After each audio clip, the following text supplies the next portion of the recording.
अस्सलाम वालेकुम। उम्मीद करती हूँ कि आप सब खैरियत से होंगे। आज मैं आपके साथ छिपकली और मच्छर को घर से भगाने का बहुत ही आसान तरीका शेयर करूँगी। जितना काम महंगे महंगे केमिकल करते हैं, ये घर में बनाई हुई चीज़ें उससे ज़्यादा काम करती हैं। बगैर खर्चा किए हम ये रेमेडी तैयार करेंगे। उम्मीद है कि एक बार इस्तेमाल करने से जिस जगह छिपकलियाँ या मच्छर आते हैं उस जगह दोबारा नहीं आएंगे। इस स्प्रे को बनाने के लिए एक बाउल में डालेंगे 2 अदद प्याज के छिलके। प्याज का तो आप सभी लोग जानते हैं कि जब छीलते हैं तो आंखों से किस कदर पानी निकलता है, तो छिपकली और मच्छर का क्या हाल होगा। अब इसमें शामिल करेंगे सब्ज मिर्चों के कुछ टंडल हैं, वो कुछ लहसुन के छिलके हैं। आप इसकी जगह लहसुन की कलियां भी इस्तेमाल कर सकते हैं, छिलके भी इस्तेमाल कर सकते हैं। हम तो छिलके इस्तेमाल कर रहे हैं। लहसुन की जो स्मेल है छिपकलियां और मच्छर वगैरह के लिए बहुत ही बुरी चीज है। इनको सूंघते ही वो वहां से भाग जाते हैं। लहसुन के छिलके शामिल करने के बाद एलोवेरा की एक शाख लेंगे, वो इसके अंदर बारीक बारीक काट लेंगे।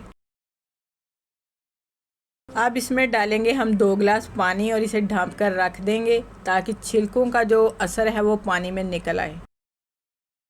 छिलकों को हमने आधा घंटा भिगोकर रख दिया था। अब इन्हें एक ब्लेंडर जग में पानी समेत डालकर अच्छी तरह से ब्लेंड कर लेंगे।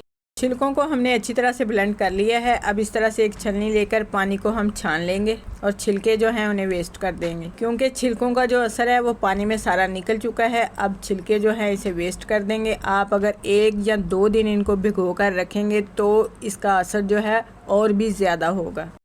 अब इसमें शामिल करेंगे 1 टेबलस्पून के करीब डिटॉल और इसे अच्छी तरह से मिक्स कर लेंगे।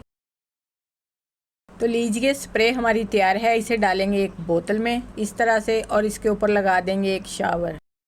अब मैं आपको इसका इस्तेमाल बताती हूँ। जब भी आपने स्प्रे करना हो, बोतल को अच्छी तरह से हिला लें ताकि तमाम चीज़ों का असर जो है वो यकजान हो जाए। उसके बाद इस स्प्रे को जहाँ छिपकली आती है उस जगह करें, मच्छर की जगह पर करें और जिस जगह से मक्खियाँ ज़्यादा आती हैं उस जगह पे करें। दीवारों पे कर दें, घर में लगे हुए पौधों के ऊपर कर दें, इसका कोई नुकसान नहीं है। और ख़ास बात कि जिस जगह आपको छिपकली नज़र आए आपने उसके ऊपर करना है। जब उसकी आंखों में जाएगा तो वो वहाँ पर वापस नहीं आएगी। अगर आपको वीडियो अच्छी लगे तो लाइक करें, शेयर करें। जो हमारे चैनल पर नए हैं वो सब्सक्राइब ज़रूर करें। अपना बहुत सा ख्याल रखें, हमें दुआओं में याद रखें। अल्लाह हाफिज़।